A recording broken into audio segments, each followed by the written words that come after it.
srečno lega. Prav lepo pozdravljeni v tretji oddaji Med rudarji.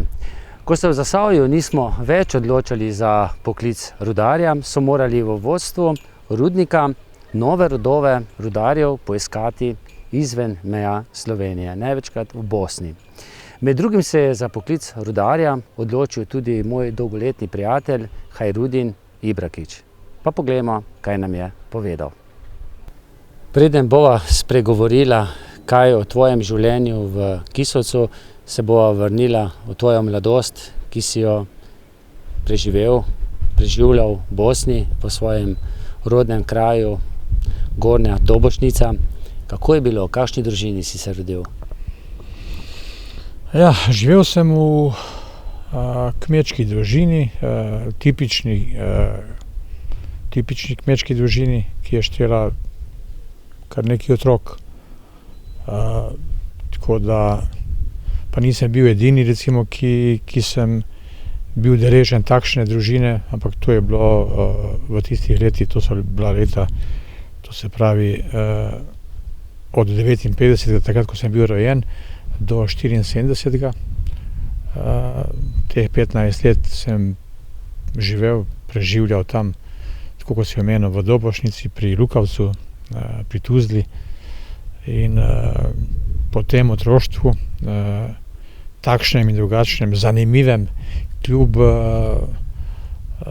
stvarem, ki jih lahko opišem, ali pa so bila obeležena z materialno revščino, ampak duhovno pa nikakor ne.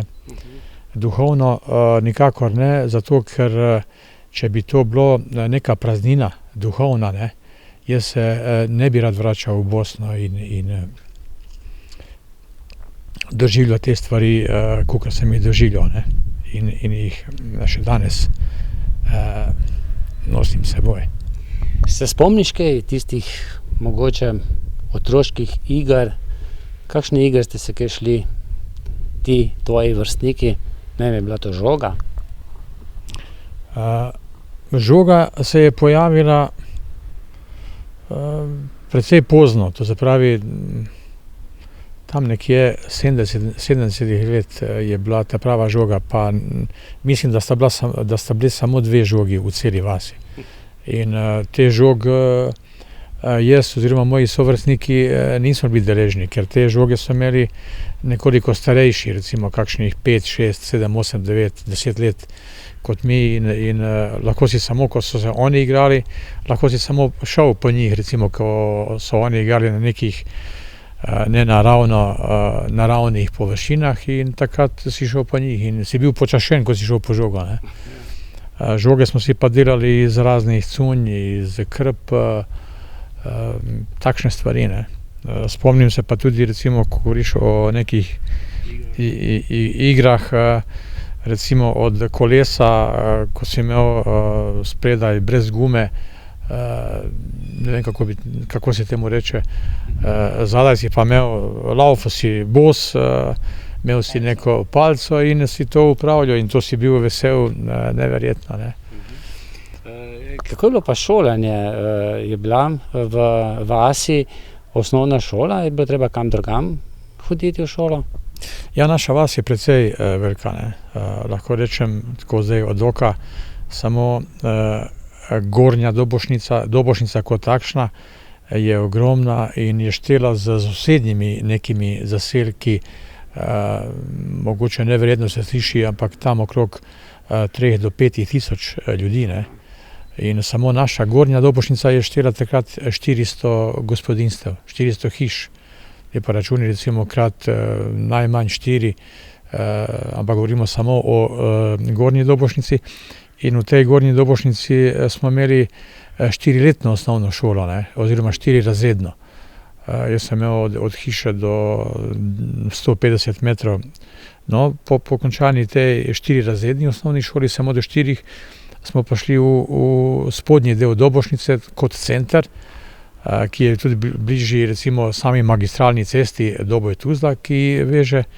In tam smo potem nadaljevali šolanje od 5 do 8 razredov. Pa po mojem ste šli peš, ne? Ker jaz sem bil enkrat v tvoji vasi in mislim, da je kakšne 3-4 kilometre, ne, do doline. Se raztegne ta pot 4 km, tam, ko si ti bil pri meni in odprej, normalno, da takrat ni bilo prevoznih sredstev, ne, da smo hodili peš in hvala Bogu, da smo hodili peš. Kasneje si prišel domov, ne, prej si pa šel v šolo, ne. Se spomniš kaj mogoče kakšne posebne hrane, kakšno hrano ste imeli takrat, si imel v otroštvu? Kaj je mama najraje skuhala? Ja, temeljila je hrana, mislim, na krompirju, pasulj, repa, same dobrote. Takrat se nisem zavedal, niti drugi se nismo zavedali, da jemo biohrano, ne, ampak definitivno biohrano, ne, zato smo pa danes tako vitki, ne. A ste to doma predelali? Ja, to je bilo vse doma predelano. Vsak je imel zemljo, obdeloval in delalo se je. Sicer pri nas, recimo osebno doma, nismo imeli veliko krav. Eno kravo smo imeli, recimo za razliko od drugih domačij, ampak skratka, hrana se je doma pridelala.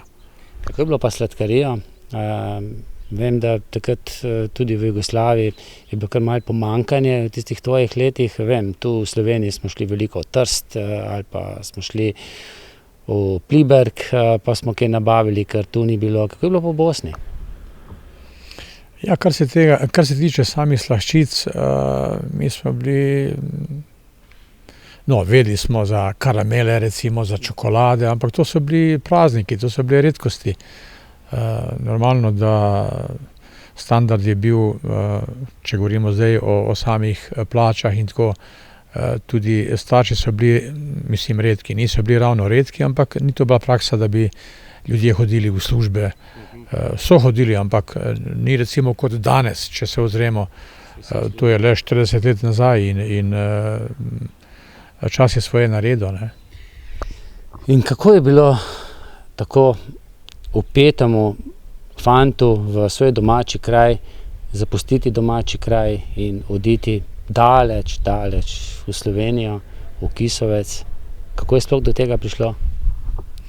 Tako kot sem uvodoma rekel, da nas je bilo kar doma 5-6 otrok in situacija ni bila najboljša, kar se tiče finančne podlage, in čeprav so bratje, očeta sem zgodaj izgubil, ne, in mama je ostala brez penziona.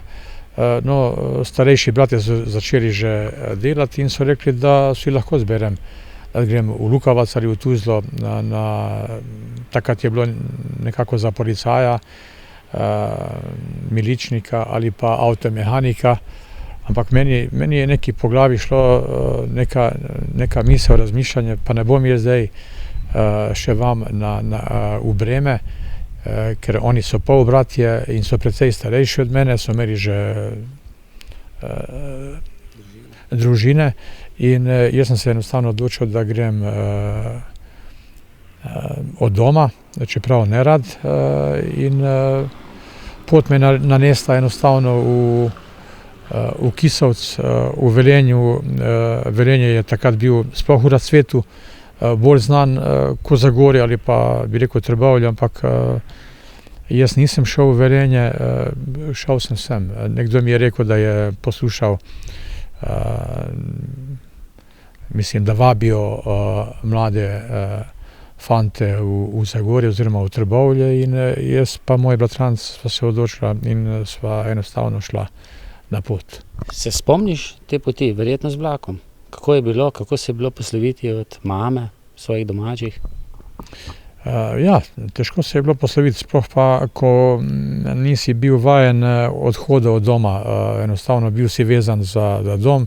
Jaz, če sem šel v Tuzlo, recimo, ali pa Lukavac, ki je stran od mene 10 km, to je bil za mene praznik. Zdaj pa sploh, če greš, ne vem, sicer takrat še ni bila druga država, Slovenija je bila v sklopu bivše Jugoslavije, ampak vsem lahko rečeš, da greš nekam, drug jezik, drug svet, ne, in ni bilo lahko, ne.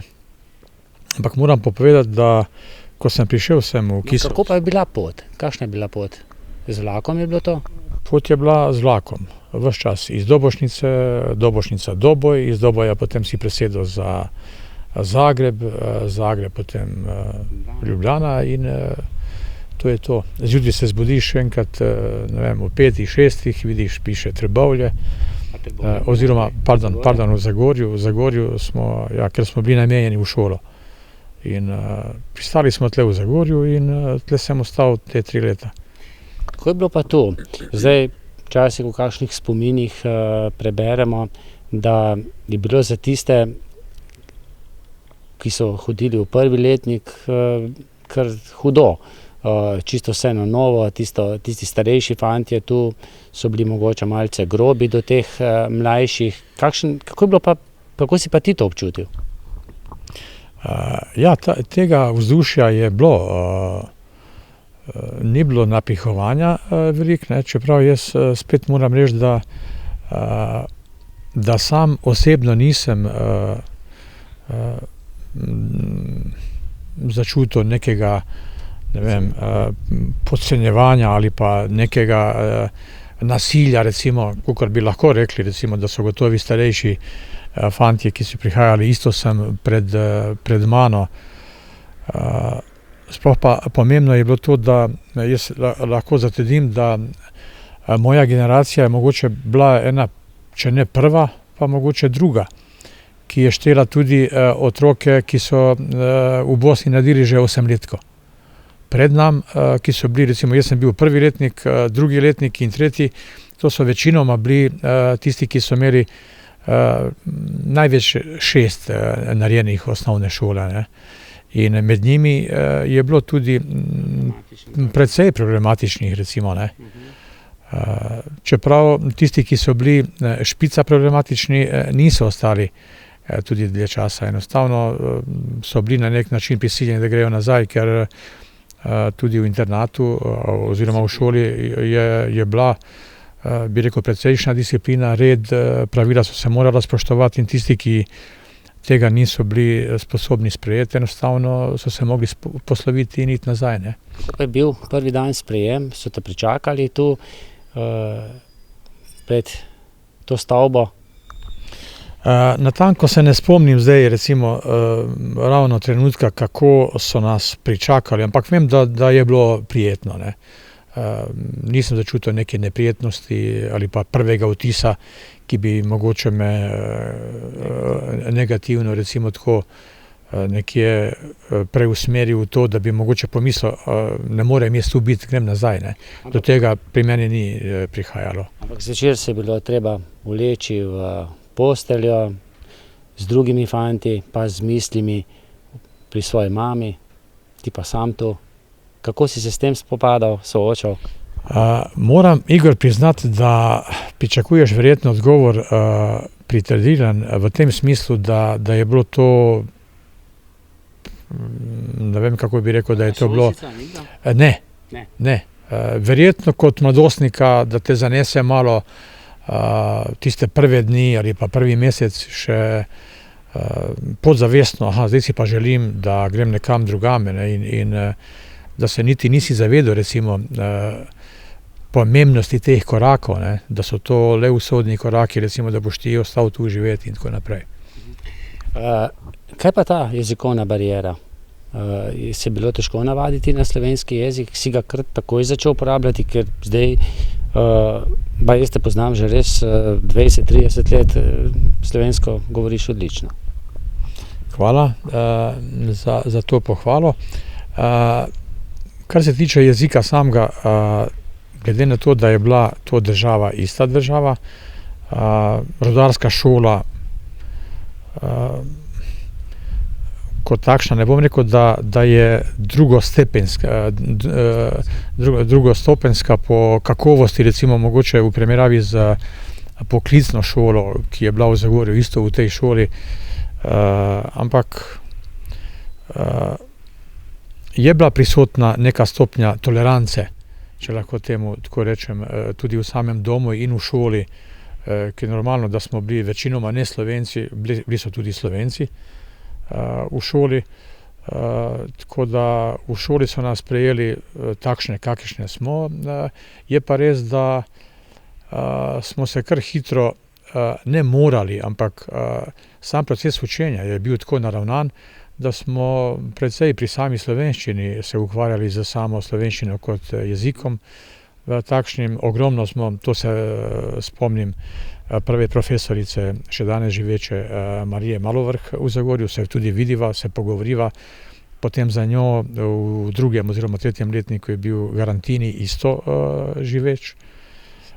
In na našo srečo, na mojo srečo, lahko tudi tako rečem, da smo imeli res dobra dva učitelja slovenščine in ja, to sem hotel povedati. Mi smo vse ure slovenščine enostavno vsak je mogel priti na vrsto, da precej prebira, da ponavljamo recimo izgovorjavo te črke, one črke, ki v takrat srbo-hrvaščini tega ni bilo, ne. Mnogim je slovenščina dajala verjetno precejšnje težave, ne. Jaz sem slovenščino imel rad in danes imam rad slovenščino in lahko mi verjameš, da že po 3 mesecih, vem, da so že profesori in tudi v domu, sem bil deležen velikih pohval, mogoče ne toliko za brezhibnost same slovenščine, ampak za trud. Sem se precej trudil in vem, da sem že se posluževal slovenščine po 3 mesecih bivanja, ne. Rudin, jaz sem živel malce nižje, spodaj v Kisovcu in tu gor, mimo internata, smo hodili na nogometno igrišče, kjer si tudi ti preživel marsikatero urico. In mi nismo vam rekli, saj jaz se ne spomnim Bosanci, ampak smo rekli Internačani. Se ti spomniš tega? Ja. Tega prislova Internačani, to je bilo... Ampak ne slabšalno. Ne, pač v internatu smo živeli in na ta račun, s tem nazivom enostavno smo bili obeleženi ali pa prepoznavni, ne. Je pa tu ena zadeva, nekdo bi, tako kot si rekel, ne slabšalno, sigurno, da ne. Čeprav sami meščani, mislim, da včasih dvojno so uporabljali, po mojem, to Internačani, ta termin, oziroma imel je pomen. Nekoč, če je bila neka zadeva negativno narejena v Kisovcu, ali pa recimo je bilo rečeno Internačani in takoj se je mislilo, v negativnem kontekstu, ne. Čeprav kasneje sem razmišljal tudi o tem, ko internata ni bilo več, to je bilo, ne vem zdaj točno, mogel bi malo pobrskati po spominu, kdaj ni bilo več internata kot takšnega, ampak v to sem pa trdno prepričan, da večinoma ljudje, ki živijo v Kisovcu, da imajo lepe spomine na Internačane, na sam internat in da verjetno danes, če bi jih vprašal recimo, kako je bilo takrat živeti z temi Internačani ali pa danes brez njih. Mislim, da je precejšnja razlika v negativnem, zdaj govorim, kontra smislu, ne. Da smo bili le vpeti v ta del življenja in da nismo bili neznosni ali pa nesprejemljivi. No, to zagotovo, ker vsi tisti Kisovčani, ki smo se tu rodili, se spomnimo na svoje vrstnike, s katerimi smo si delili slačilnice pri nogometnem klubu Svoboda. Nekateri ste ostali na srečo tu, nekateri so odšli in ko zdaj brskamo po spominu, smo že pozabili na njihova imena, ampak včasih srečamo koga po 30 letih in je to srečanje zelo pristno. No, veliko pa smo se družili tudi skorajda v edini družabni stavbi v Kisovcu v kinu, ne? V stari kinodvorani. Lepo je bilo, ne? V sredih, petkih, sobotih, nedeljih so bili filmi. Ja, evo ti si rekel sredih, če bi mene vprašal, jaz sem mislil, da je bil kino vsak dan, vsako noč, ne? In kino, brez kina v tistih časih bi bilo precej žalostno, prazno, in mi Internačani smo zagotovo hodili. gledati filme, kar je bilo zelo dobro, da si se obenem izobraževal, educiral, vzgajal na vse zadnje. Tudi slovenski jezik. In tle iz doma, iz internata so nas spodbujali k temu, sami vzgojitelji. Tako da, kar se pa tiče samega kina, je ena anekdota sigurno zanimiva, vezana je na same vstopnice. Mi smo, po mojem so to ljudje, ki so nas puščali v samo kinodvorano, vedeli za to, a po mojem so to spregledali. Mi smo si tiste kupončke enostavno nekako smo jih nalimali, zlimali in smo z isto vstopnico, ko smo nekje našli, samo tisti kuponček, ki ti ga enkrat odreže stran, spet ga nalimaš in spet greš. Ni bilo denarja. Ni bilo denarja in filme smo gledali, uživali smo, hodili smo takrat, ne vem, je bil market, samopostrežba dol v Kisovcu. Tle smo tudi imeli tam za vogalom eno tako mini trgovinico in se kot otrok najbolj spominjam takrat po takem, recimo, poletnem času smo hodili po lučke, sladolede, to si šel 3-4krat na dan, pa dejte, recimo, ne. Zdaj govorim o takšnih stvareh, mogoče, če me zdaj mlajše bazoka, če me mlajši recimo poslušajo, bojo rekli, ja, kje so pa te živeli, ampak to pa je bilo tudi življenje, lahko rečem. Kako pa je bilo, ko je vas internačane včasih občasno obiskala tudi družina, pa je potem morala domov, vi ste pa tu ostali, so bila to slovesa težka, ste tudi vi se vračali kje domov? Ja. To je bilo.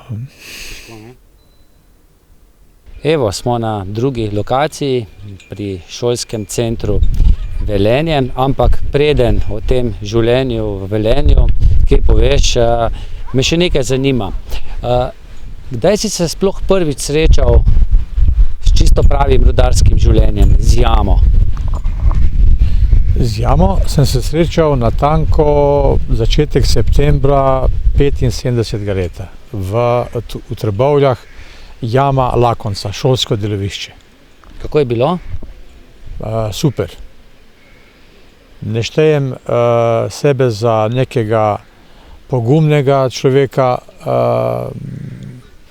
ampak že prvi vhod v jamo je bil za mene, ne bom rekel neka rutinska zadeva, ampak skorajda. Že večkrat si mi dejal, da si skorajda najlepša leta svojega življenja preživel v Velenju. Zakaj se ti je Velenje tako prikupilo? Drži. To je nepobitno dejstvo, da ta leta, ki sem jih prebil v Velenju, to se pravi od leta 77 do 80, to je pečat. To je štempelj, ki ti ostane. Velenje je že takrat sodilo za, to je moje globoko prepričanje in verjamem, ne bom rekel, da trdim, da je država v državi, govorim za Velenje v Sloveniji, še dan danes. Velenje je inštitucija, Velenje je, meni, če nekdo omeni, jaz sem Trboveljčan, da se razumemo, ampak ko nekdo reče nekaj čez Velenje, to je isto, če bi, a je bilo Dino Dvorniku, ko on govori v eni pesmi ništa kontra Splita, ker Velenje je res svetinja. Velenje, zakaj? V Velenju smo dobili, osebno jaz, ne samo izobrazbo kot rudarski tehnik, ampak nekaj več. Velenje je bilo prepleteno že takrat z velikimi kulturami. To je bil sestavljen mozaik ljudi iz raznih, to je bila že takrat Evropa. In mi, ki smo se izšolali v Velenju, ki smo hodili v šolo v Velenju, zagotovo, da smo bili privilegirani v primerjavi z drugimi, recimo, ki niso bili tu. Naj mi oprostijo, ampak to je moje globoko prepričanje, ker tle poleg profesorja, da so nas učili v šoli o rudarstvu, da smo naslednji dan ali pa čez določen čas postali rudarski tehnik, mislim, da smo postali nekoliko in nekaj več. Zato sem hvaležen Velenju, hvaležen Sloveniji, to je to. Zato je meni Velenje nekaj več. Je bilo tudi tukaj praktičnega pouka v samem Velenju? Ja, je bilo. Smo imeli v sklopu šolanja, v sklopu prakse in sicer razmerje je bilo 4 dneve smo imeli, pravzaprav ne. Zlagal bi se, če bi rekel, da je tako je bilo v Trbovljah, v poklicni šoli, da smo imeli recimo 3 dni teorijo, 2 dni prakso. Tle smo imeli, dokler je trajalo šolsko leto, smo imeli vse dneve šolo, potem, ko so bile počitnice, smo pa imeli obvezno prakso. In ona je trajala, recimo, namesto da bi imel 2 meseca prosto, si mogel nekje delati 1 mesec prakse. Jaz sem pa hodil kot štipendist Zasavja, sem hodil v Trbovlje na prakso. Enkrat si mi omenil, da tudi po finančni plati je bilo tu kar dobro poskrbljeno za dijake, kaj ne? Ja, tu pa moram pohvaliti moje Trbovlje oziroma Zasavje. Takrat štipendije so bile deljene po kategorijah. To se pravi, srednja šola je imela neki limit toliko in toliko štipendije, višje šole so imele toliko in visoke toliko in toliko. Mi smo pa res bili nagrajeni se strani rudnikov Trbovlje, Hrastnik in Zagorje. Zakaj? Ker recimo jaz danes, če bi živel v Velenju ali pa v prenesenem smislu, imeli smo toliko denarja, da sem se lahko recimo hranil po družbenih, po hotelih, restauracijah, čeprav smo imeli menze v domu, družbena menza, tule gor je bila, tako da denarja sem imel na obilico, vsak dan v kino, športom, z glasbo, ni bilo primanjkljaja. Si imel tu v Velenju, dejal si, da si hodil vsak dan v kino, no dobro, verjetno očitno vsak dan ne, ampak veliko tega družabnega življenja, poleg učnih stvari. Ja, prej, ko sem navajal to Velenje, zakaj Velenje, ne? Velenje, to mesto ti je dalo dejansko toliko enih možnosti vključevanja, educiranja, tako da zaradi tega jaz pravim, da Velenje je država v državi, že takrat bila in mislim, da danes to načelo oziroma to, kar moja trditev, da po mojem drži. Kako je bilo pa narodnostno v tej tehnični šoli? Ste bili zelo mešani, je bilo veliko Slovencev, veliko iz Bosne, tudi kakšni drugi narodi? Ja, zelo pisana druščina je bila, lahko bi rekel, da glede na to, da rudarstvo v Velenju je že bilo še poprej, preden smo ali pa so neslovenci prihajali sem, tudi domačini so se ukvarjali z rudarstvom in rudarstvo kot gospodarska panoga ni bila tuja tudi domačinom. Zato so se pa tudi otroci iz Velenja, Slovenci so se vključevali, tako da smo imeli tam neko dobro polovico Slovencev. Ostali smo pa bili iz cele Jugoslavije in to je bila taka pisana druščina in zelo dobra zadeva, zelo pozitivna, Jugoslavija v malem. V malem so bile pa verjetno ženske, dekleta. Ja, smo imeli 3 dekleta in one so verjetno bile potem take malo prikrajšane za razliko od nas. Če smem malo v takem smehljivem, v šalem. Še nekaj je zanimivo, ne? Tudi še toliko let kasneje se društvo iz Velenja, tisti, ki ste v to šolo hodili, še vedno se čujete, pa greste na kakšen izlet.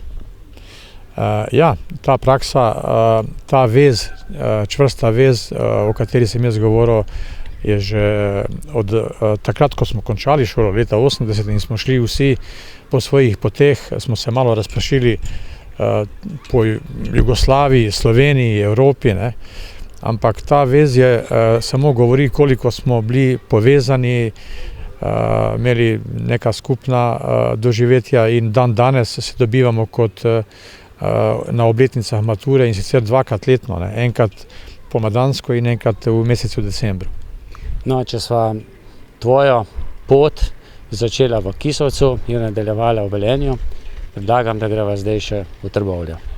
Dogovorjeno, se strinjam. Evo, Hajrudin, zdaj sva že na 3. postaji, bila sva v Kisovcu, tudi v Velenju, ki ti je tako ljubo.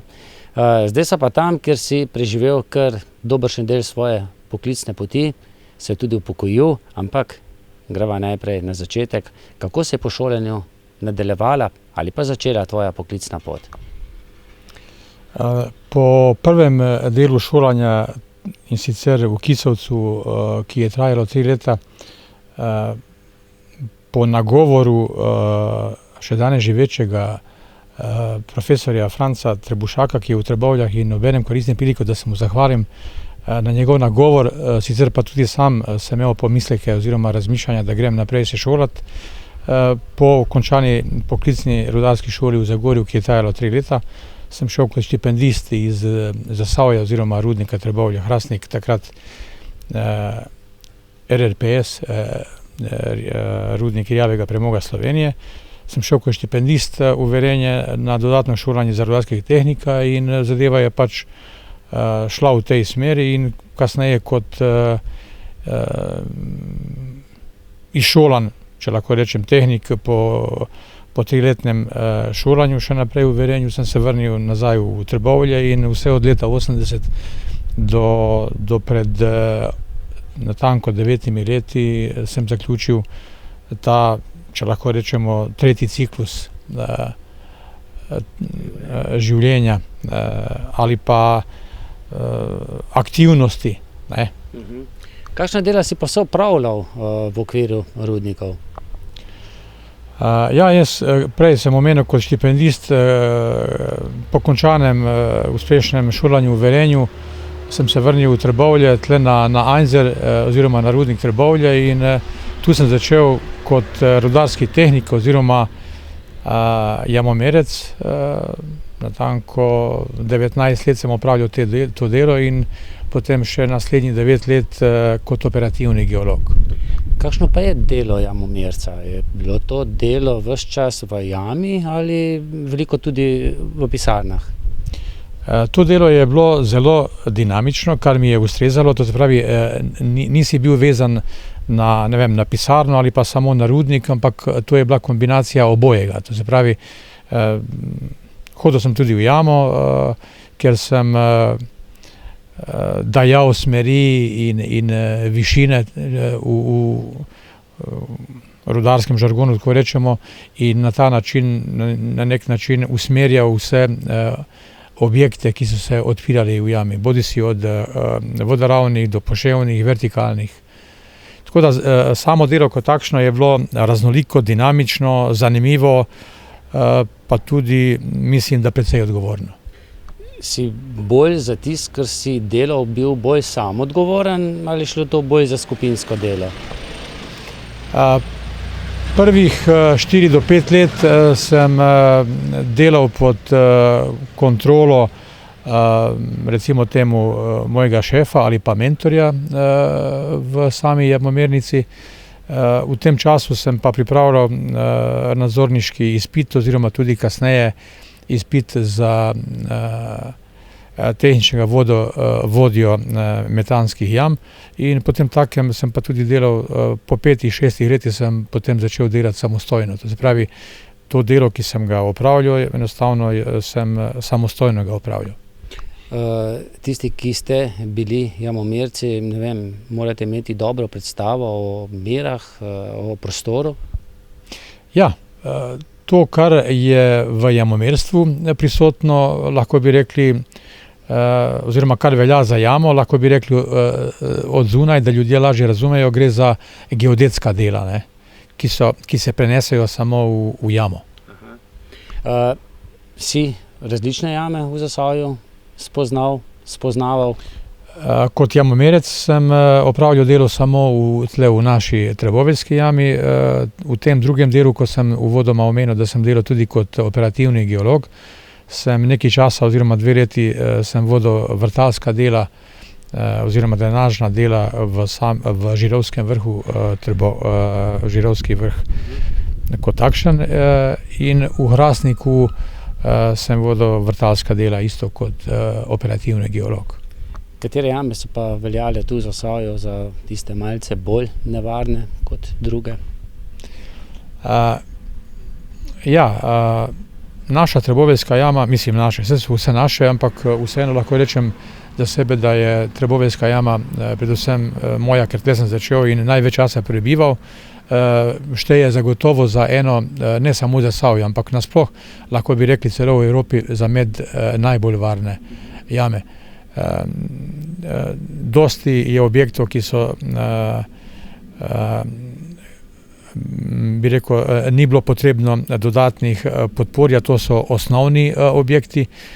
Je pa tudi ena zadeva, ki nam je šla na roko vsem skupaj, da ta naša jama ni bila toliko globoka. To se pravi, če ni globine, ne vem, kakor so v Evropi, recimo tudi na 1000 metrov, tam se spreminja in temperatura in večja prisotnost raznih nevarnih plinov in omenil sem temperatura zraka in tle pri nas pa naša jama, tako kot sem rekel, da šteje oziroma štela je za eno resnično najbolj varnih jam. Je bilo potrebno kdaj tudi bežati? Je bilo kaj nevarnega kdaj v jami? Seveda, da so se dogajale neke nezgode ali pa nevarni pojavi. Moram pa sam povedati, da v vseh tem svojem času, odkar sem delal pri rudniku ali pa tudi v jami, če lahko rečem, da sem imel srečo, da nisem niti enkrat bil v stvarni neki situaciji, ki bi ogrožala življenje rudarjem. Bil si verjetno med tistimi redkimi rudarji, ki so imeli poklic rudarja, pa rudarskega tehnika, ki v času svoje poklicne kariere ni doživel kakšne nesreče, kakšnega zloma, stiska. Spomnim se očeta, ki je pripovedoval, da skoraj da ni knapa, ki ne bi bil v svoji poklicni karieri poškodovan. Ja, to je res. Uvodoma sem omenil, da moje delo ni temeljilo na tem, da bi prebival v delovnem času, ves čas v jami in tudi od tam posledično seveda neprimerno manjša možnost je bila recimo, da me dobi, kakor se reče v knapovščini. Tako da rudari ali pa vsi, ne samo rudari, vsi zaposleni, ki so bivali v jami v času delovnega časa, seveda, da so bili ogroženi in tudi so imeli neke slabe trenutke. No, zdaj, ko pogledava tu po Einserju, nekako tiho je, kompresor oziroma transformatorska postaja se malce sliši, brni, ni pa tistega živžava, kot je bil nekoč v tvojih delovnih letih. Kako gledaš na zapiranje rudnikov v Zasavju? Se je to res moralo zgoditi? Je bilo res že tako predrago pridobivanje premoga? Pa jaz nisem najbolj pristojen, da bi zdaj dal neki eksakten odgovor na to. Lahko pa rečem recimo tako čustveno, da je žalostno to, kar danes ugotavljam recimo tudi tle na Einserju, da je tišina. Malce veter piha. Ampak mislim, da stvari tako kot nasploh imajo svoje začetke in svoje konce. Ne morem pa ravno utemeljiti kot nekdo, ki je odgovoren za to, ali je bilo to zapiranje pri nas res utemeljeno, ali je bilo argumentirano, ali je to bila neka višja sila v navednicah. Mogoče je bilo vsega. Veliko se govori o prijateljstvu, tovarištvu med knapi, komarad, šafte, kako so tudi rekli.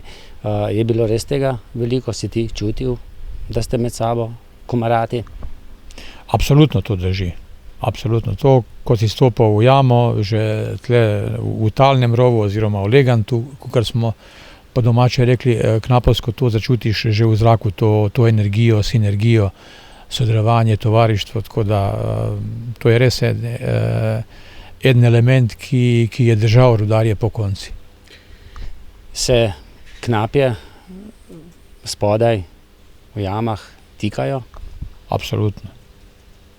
Ja. Vedno je bilo tako? Ja.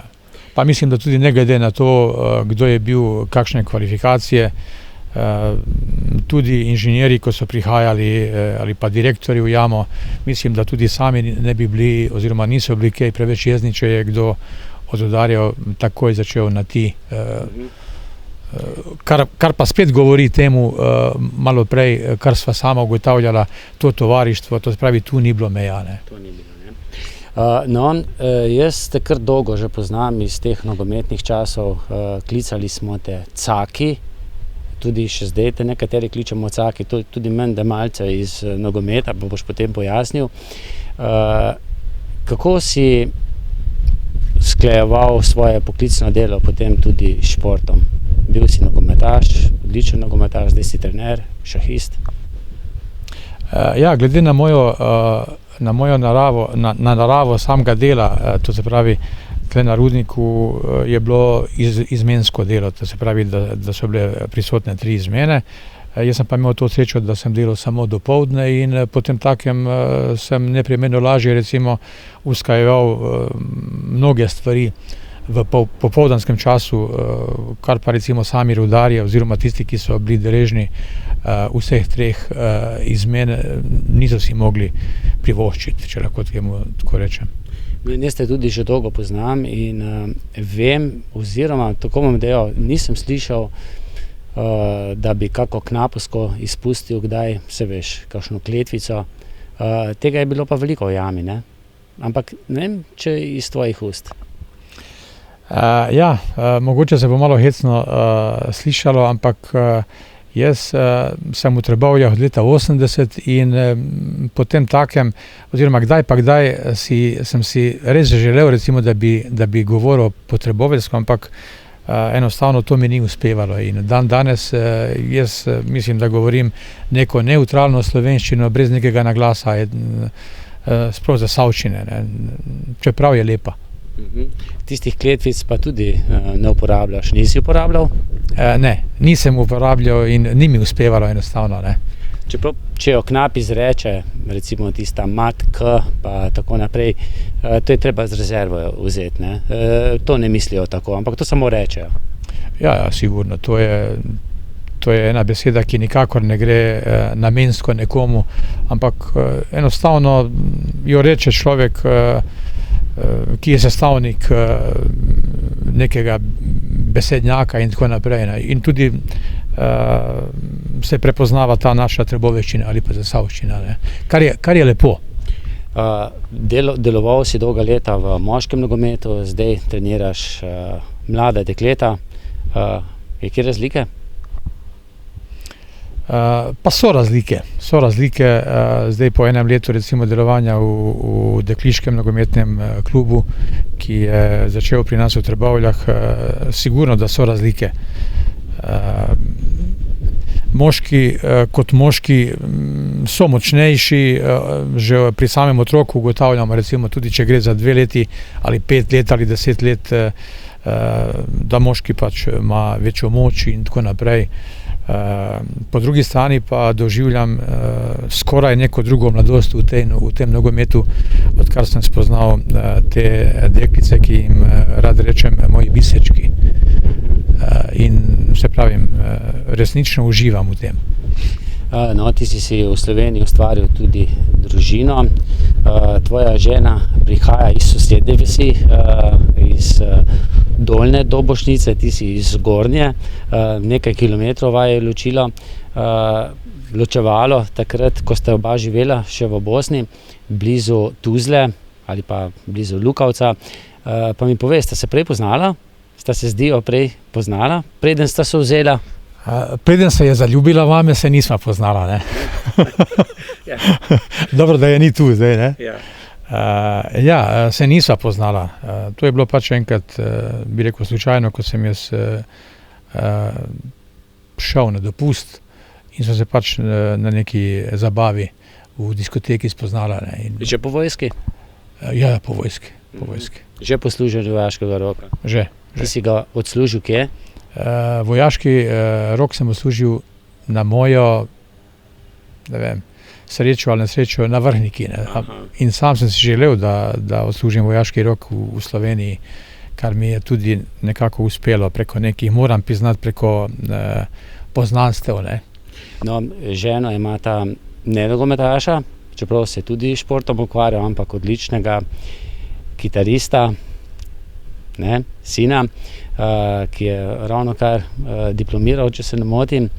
In tu si pognal korenine v Sloveniji, v Bosno, v svoj rodni kraj se vračaš, ampak da boš pa živel v Sloveniji, si se pa že pred leti odločil, kaj ne? Ja, ko sem šel takrat kot 15-letnik od doma, takrat nisi niti razmišljal, kaj si želiš, kaj te bo pričakalo v življenju, ne? Ampak evo, danes recimo, če štejemo, je natanko 44 let, odkar sem v Sloveniji in tako, ko si sam ugotovil ali pa povedal, da sigurno ne razmišljam se vračati nazaj zaresno. Življenje je pač takšno in ostal sem tu živim, tako kot si sam rekel, z družino, s sinom, ki je pred kratkim tudi dokončal študij, ki nikakor ni ne v rudarstvu, ne v športu, čeprav šport oziroma nogomet ima zelo rad, je v glasbenih vodah. To je pa tudi tebi ljubo, ne? Tudi.